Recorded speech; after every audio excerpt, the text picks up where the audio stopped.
Bismillahirrahmanirrahim. Assalamualaikum warahmatullahi wabarakatuh. Alhamdulillahirrabbilalamin. Wassalatu wassalamu ala asyrafil anbiya wal mursalin sayyidina maulana Muhammadin wa ala alihi wa sahbihi ajmain. Subhanaka la ilma lana illa ma 'allamtana innaka antal alimul hakim.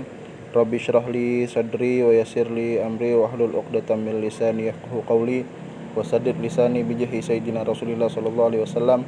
Nawaitu ta'allum wa ta'lim wa naf'a wal intifa' wal mudzakarah tadhkir wal ifada wal istifada wal hatha ala tamassuki bi kitabillahi wa sunnati rasulih wa du'a ilal huda wa dalalah alal khair ibtigha' mardatillahi wa thawabihi qurbanahu subhanahu wa ta'ala. Alhamdulillah, kita pada hari ini bisa memulai untuk mengisi waktu kosong kita dengan sesuatu yang bermanfaat.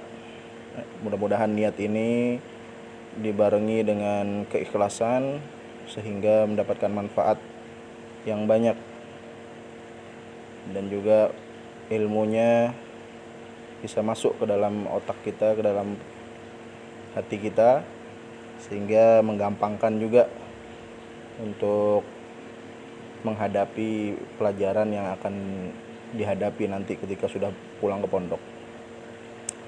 Untuk hari ini kita akan belajar tentang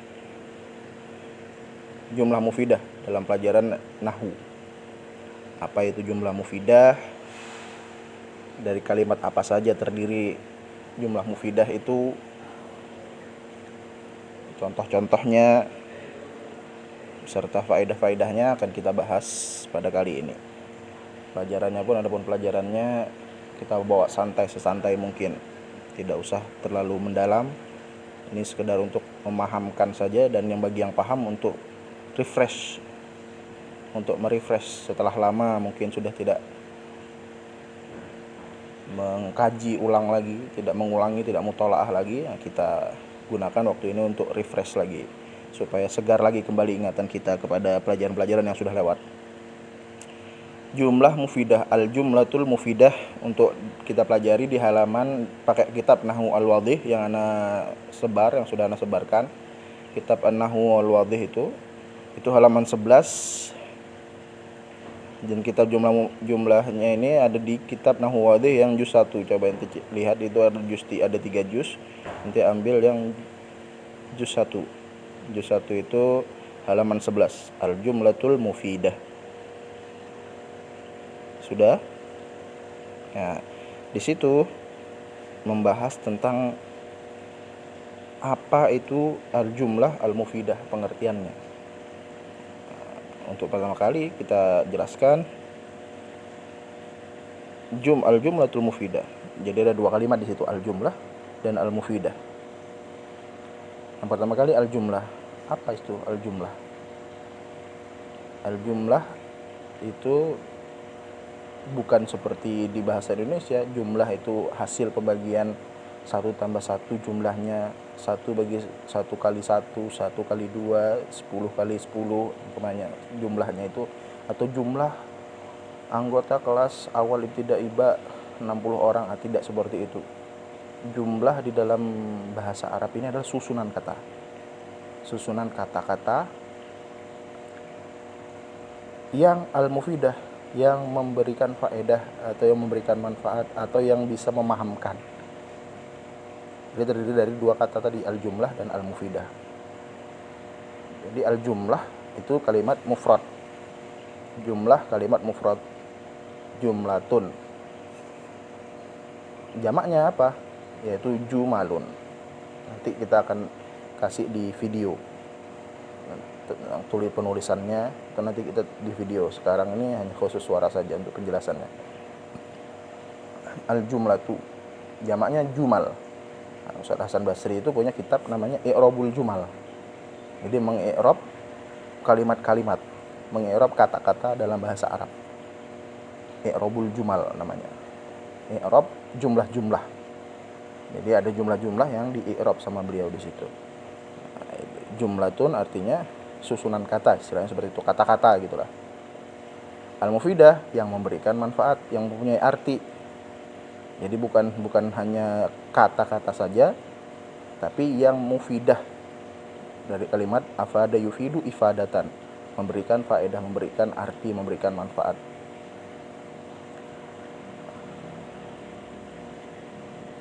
Adapun kitab Nahwu al-Wadih itu pasti disebutkan dulu sebelumnya itu contoh-contohnya. Seperti yang kalian lihat di halaman 11 itu pertamanya al-amthilatu, contoh-contoh. Nomor 1 al-bustanu jamilun. Nomor 2 asy-syamsu thali'atun. Nomor 3 syamma aliyun wardatan. Keempat qatafa Muhammadun zahratan. Kelima ya'ishu samaku fil ma'i. Keenam yakthurun nakhilu fi misra. Kita artikan ya. Untuk yang pertama itu al-bustanu jamilun. Al-bustanu jamilun. Al-bustan, apa artinya al-bustan? Ya, al-bustan adalah taman, kebun. Jamilun yang indah atau indah. Nah, al-bustanu jamilun artinya kebun itu indah. Yang kedua, asy-syamsu thali'atun. Asy-syamsu artinya matahari. Thali'atun artinya terbit. Jadi matahari itu terbit. Nomor 3, syamma aliyun wardatan. Syamma mencium, mencium aroma.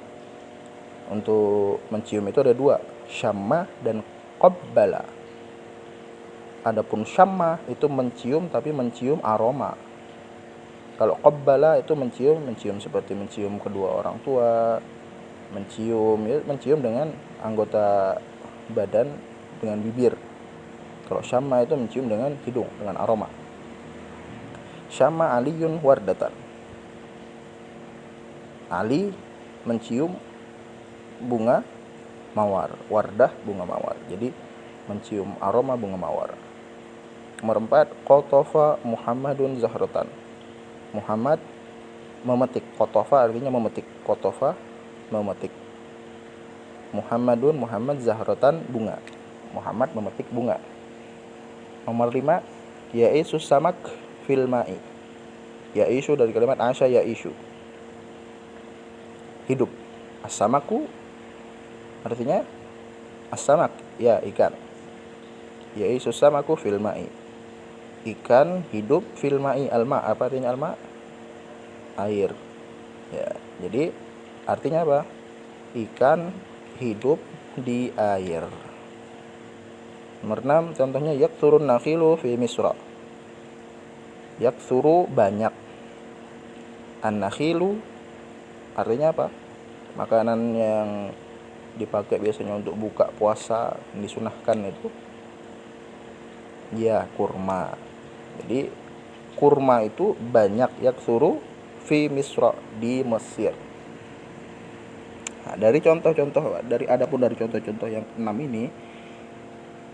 ini sudah kita ketahui bahwasanya 6-6-nya ini semuanya berfaedah. Jumlah yang berfaedah atau susunan kata-kata yang berfaedah, yang mempunyai arti. Kalau hanya bustan saja, al-bustanu, taman, kita tidak memahami maksud dari pembicara ini mau apa.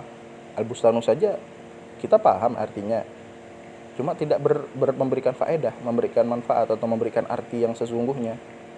Nah, ketika didatangkan jamilun, al-bustanu jamilun, nah akhirnya kita langsung bisa memahami dengan dua kalimat yang tersusun ini. Langsung kita bisa memahami ada artinya. Maksudnya apa? Si pembicara ingin memberikan pembahasan, memberikan pemahaman bahwasanya kebun itu indah, taman itu indah. Jadi di otak si pendengar setelah pembicara ngomong seperti itu, maka langsung bisa dipahami. Oh, maksudnya seperti ini. Maksud dia itu kebunnya itu indah. Seperti itu. Begitu juga dengan kalimat-kalimat yang lain. Asy-syamsu thali'atun, matahari sudah terbit. Matahari itu terbit. Ali mencium aroma mawar. Muhammad memetik bunga. Ikan hidup di air. Kurma banyak di Mesir. Nah, itu semuanya kan bermanfaat. Sudah memberikan arti di dalam kalimat tersebut. Di otak kita pun langsung tergambar langsung dengan kalimat-kalimat tadi itu. Al-Bahats, pembahasan selanjutnya. Sebentar. Di kalimat yang di atas tadi itu, dalam 6 kalimat itu terbagi menjadi 2 jumlah itu. Akhirnya kita sudah tahu bahwasanya jumlah itu terbagi juga, walaupun nanti akan kita bahas lagi. Cuma dari kalimat tersebut ternyata sudah kita ketahui bahwasanya jumlah itu bisa terbagi menjadi 2. Bagaimana caranya? Nah, kita bisa lihat dari contoh-contoh di atas itu, kalimat-kalimat yang dipakai di dalam permulaan kata itu termasuk isim atau fiil.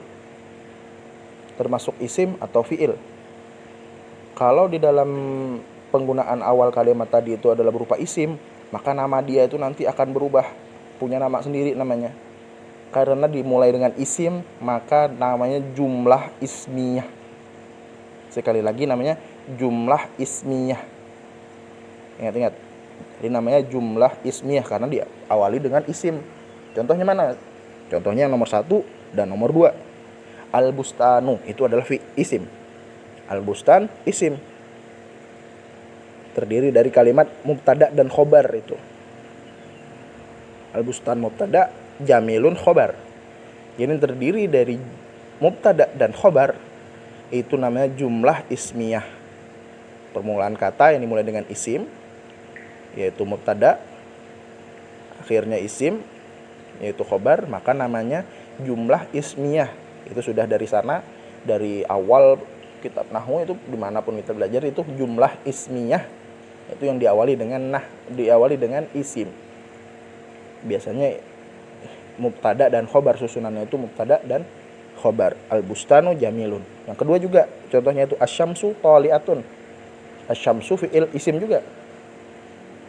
Kalau kita tanya apa tanda-tandanya, kok bisa dibilang ini isim atau ini fi'il?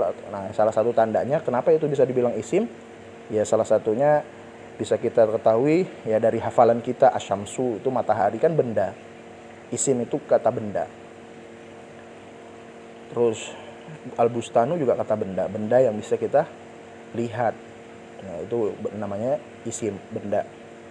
Yang kedua juga dengan alif lam. Nah, di situ ada alif lam. Alif lam itu tanda yang membedakan dia dengan fiil, dengan harf. Kita ketahui bahwasanya susunan bahasa Arab itu hanya 3. Isim, fiil, dan harf. Nah, di sini isim. Tanda salah satu tandanya isim itu alif lam. Al-bustanu, asyamsuha. Ini 2 ini contoh jumlah ismiyah. Adapun yang selanjutnya yang dimulai dengan fiil, atau dalam bahasa Indonesia fiil adalah kata kerja. Jadi jika dimulai dengan kata kerja, maka namanya juga berubah.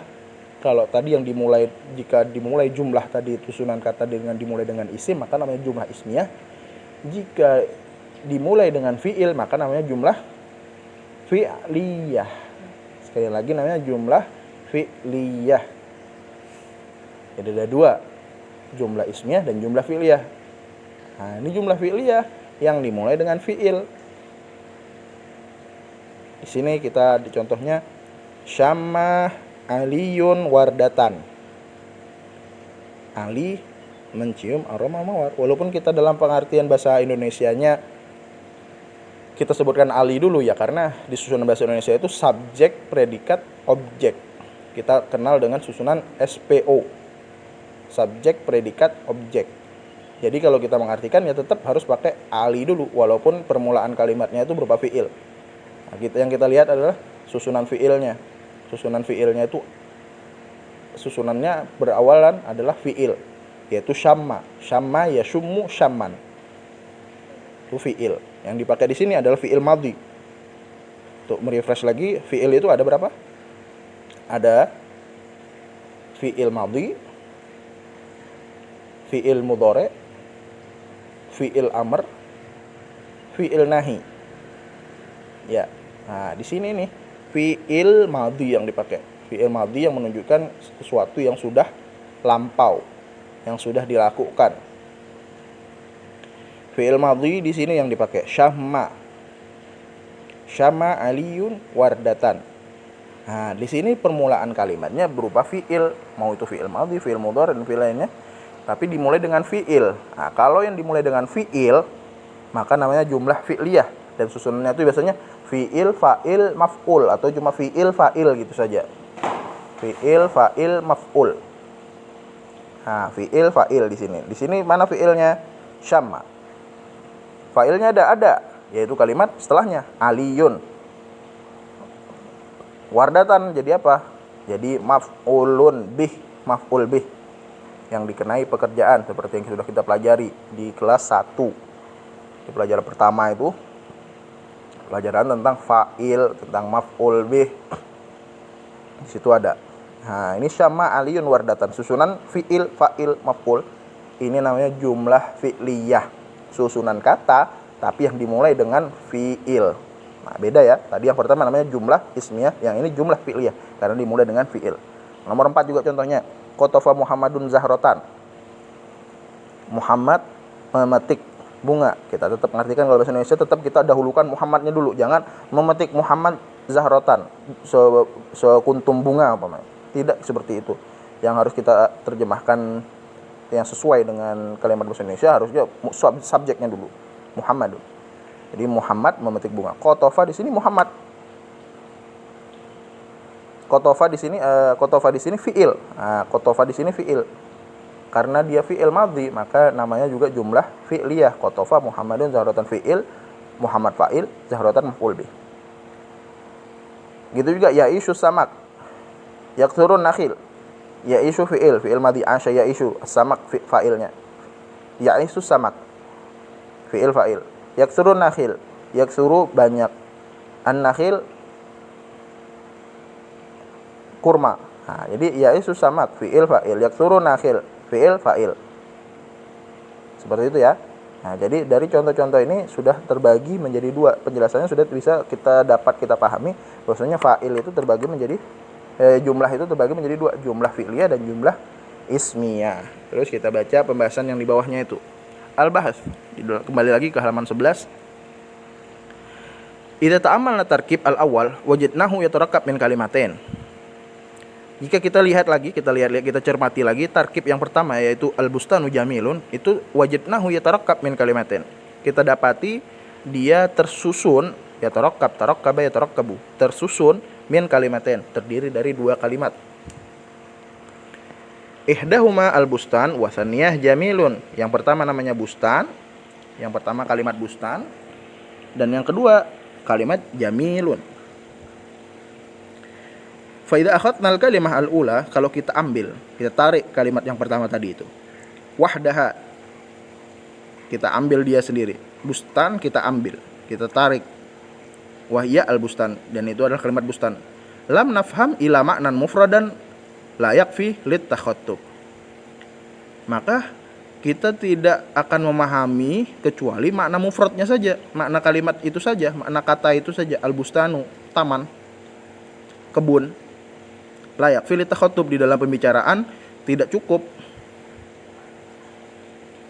Wa kadzalikal hal idza akhadna al-kalimah tsaniyah wahdaha wa hiya jamil.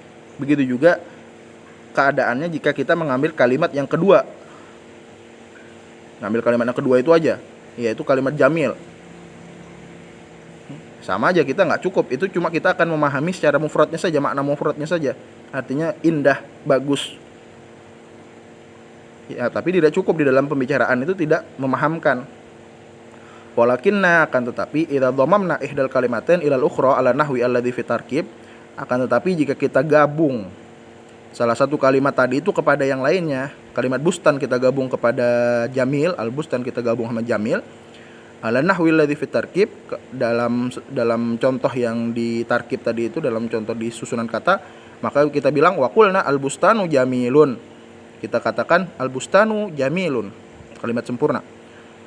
Fahimna maknan kamilan, maka kita akan memahami maknanya secara utuh, secara sempurna kita paham. Wastafatna faidah tamah, kita dapat mengambil faedah dengan faedah yang sempurna, paham dengan arti yang sesungguhnya.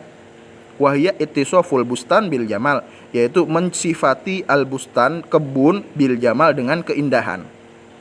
Al-bustanu jamilun, kebun itu indah. Walidzalika yusamma hadza tarkib jumlah mufidah, maka dinamakan tarkib ini, susunan kata ini, dengan jumlah mufidah. Namanya itu jumlah mufidah. jumlah susunan kata mufidah yang memberikan pemahaman, yang memberikan faedah. Apa faedahnya? Mensifati taman tadi itu dengan sesuatu yang indah. Jadi taman itu indah. Sudah kita dapat makna yang sempurna. Wa kullu wahidatin minal kalimatin, dan setiap kalimat dari dua kalimat ini tadi itu tu'addu juz'an min hadhil jumlah. Itu termasuk di dalam salah satu juzuk, bagian dari jumlah ini. Jadi jumlah mufidah ya sudah, itu dua kalimat tadi itu jumlah mufidah. Wa hakadha yuqalu fil amtsilatil baqiyah. Begitu juga contoh-contoh yang selanjutnya, yang nomor 2, 3, 4, 5, 6 itu sama seperti itu. Asyamsu thali'atun, kita memberikan faedah bahwasanya matahari itu terbit. Sama aliyun wardatan, kita memberikan pemahaman di dalam otaknya atau di dalam pemahamannya si pendengar ini bahwasanya Ali mencium mawar, kuntum bunga mawar. Nomor 4 juga Muhammad memetik bunga. Kita memahamkan gambaran Ali Muhammad memetik bunga di taman umpamanya. Memetik bunga, Muhammad memetik bunga. Yaitu samak filma, ikan itu hidup di air. Nah, kita dengan memberikan kalimat tadi itu ke pemahaman, ke otaknya pendengar, maka langsung akan yutasawwar, akan tergambar tentang hal tersebut. Oh, air hidup di ikan hidup di air. Yakthurun nakhil fi Misr, kurma itu banyak di Mesir. Nah, langsung kita pemahamannya langsung dapat. Berbeda kalau kita sebutkan satu persatu saja, maka tidak akan didapatkan kecuali makna mufrad, makna kalimat tersebut saja, kata-kata yang mufrad itu saja. Seperti contoh yang lain, asyamsu thali'atun, kita cuma pakai asyamsu saja, nggak ada thali'atunnya, asyamsu, maka tidak akan memberikan faedah apa-apa kecuali makna mufrad, makna kalimat yang satu itu saja, asyamsu, matahari. Sudah, kita pahamnya sudah matahari gitu saja. Tapi ketika disebutkan asyamsu thali'atun, maka di sini ada maksud lain, yaitu ingin memberikan pemahaman kepada pendengar atau lawan bicara, mukhatab, bahwasanya asyamsu, matahari itu thali'atun, terbit, seperti itu. Wa bihadza, katanya kalimat yang selanjutnya itu di paragraf selanjutnya, kembali lagi ke kitab. Wa bihadza naro anal kalimah wahdaha la takfi fi takhattub. Oleh karena itu kita melihat bahwasanya kalimat satu aja wahdaha la takfi fi takhattub. Kalau al-bustanu jamil kita pakai bustan saja tidak cukup. Asyamsu thali'atun kita pakai thali'atun saja tidak cukup. Syamma aliyun wardatan kita pakai wardatan saja tidak cukup untuk dalam pemakaian dalam konteks pembicaraan dengan lawan bicara. Wa annahu la budda min kalimatain fa akthar. Maka harus, dan dia harus, la budda harus, min kalimatain fa akthar, terdiri dari dua kalimat fa akthar atau lebih. Kalau dua kalimat, dua kata itu seperti nomor 1 2, nomor 3 itu 3 kata, nomor 4 juga 3 kata, nomor 5 itu juga 4 malahan. Itu fi itu adalah termasuk dalam harf susunannya. Yaitu fi'il, as-samaku isim, fi harf, alma isim. 4 di situ sudah. Hatta yastafid al-insan, kembali lagi ke bawah tadi. Hatta yastafid al-insan, sehingga pendengar atau manusia tadi itu bisa mendapatkan faedah tamah, mendapatkan pemahaman yang sempurna. Wa amma nahwu qum, adapun contohnya seperti kalimat gum, fi'il amr ya. Ijlis, takallam, apa artinya gum? Sering kalian dengarin. Gum, bangunlah. Ijlis, duduklah. Takallam, ngomonglah. Ini kan fi'il amr. Hadza mimma dhahiruhu annahu kalimah wahidah kafiyah fit takhattub. Secara zahir dia itu kalimat, satu kalimat tapi cukup di dalam takhattub. Ketika kita nyebut gum, ana nyuruh ente gum, maka kamu langsung berdiri. Ya, ente langsung berdiri dengan spontan. Ijlis, maka spontan kalian akan duduk. Takalam, spontan kalian akan berbicara. Falaisa fi hakikon bi kalimah wahidah. Dia itu hakikatnya bukanlah suatu kalimat, bukan satu kata saja. Dalam fi'il amr itu bukan hanya kelihatannya memang dohirnya satu kalimat, tapi itu bermakna dua. Gimana caranya? Wa innama huwa jumlah murakkabah min kalimatin. Karena sesungguhnya dia itu jumlah murakkabah, jumlah yang tersusun dari kalimatin, terdiri dari dua kalimat. Ihdahuma malfudon, yang satunya terucap, yang terbentuk dengan kata-kata, terlafatkan, yaitu kalimat kum. Contohnya ya, kalimat kum tadi itu, ijlis atau takalam, itu yang terucap itu kalimat kum. Tapi di situ ada kalimat yang tidak terucap. Wal ukhra ghairu malfudhah, dan lainnya itu tidak terlafatkan, tidak terucapkan, yaitu kalimat anta alati yafhamuha sami' minal kalam, yang dipahami oleh pendengar di dalam pembicaraan. Wa in lam yuntok biha, walaupun tidak diucapkan. Kan di dalam fi'il amr itu adalah kalimat perintah yang ditujukan untuk siapa? Untuk lawan bicara. Ketika ana melihat Muhammad sedang makan sambil berdiri. Maka ana ketika melihat Muhammad makan berdiri, maka ana bilang sama dia ijlis. Yang terucapkan berapa kalimat? Satu kalimat saja. Ijlis, satu kalimat kan? Tidak dua. Bukan ijlis ya Muhammad atau ijlis fil balad, ijlis fil balad, duduk di lantai, enggak. Ijlis saja dulu. Ijlis, kalimat ijlis, duduk, karena tadi dia makan sambil berdiri namanya. Ketika ana suruh duduk, maka spontan dia langsung duduk. Di situ kalimat yang terucap adalah ijlis.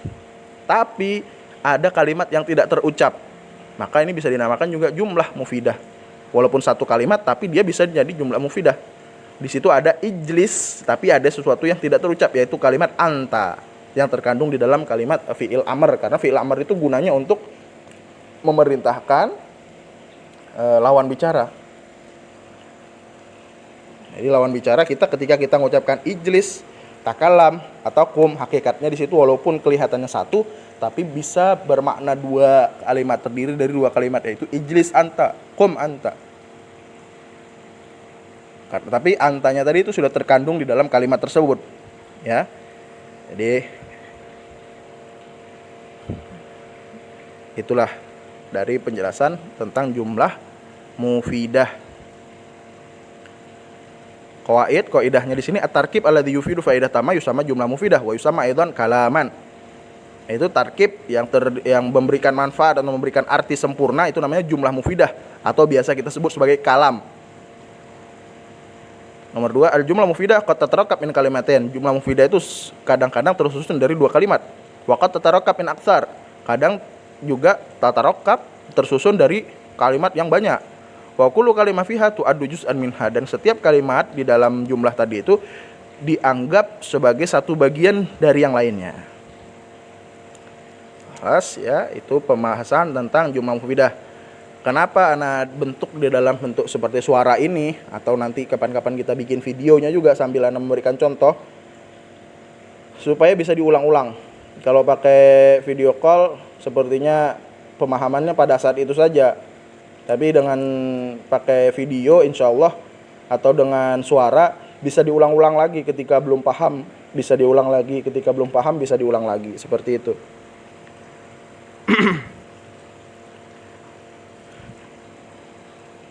Tamrinat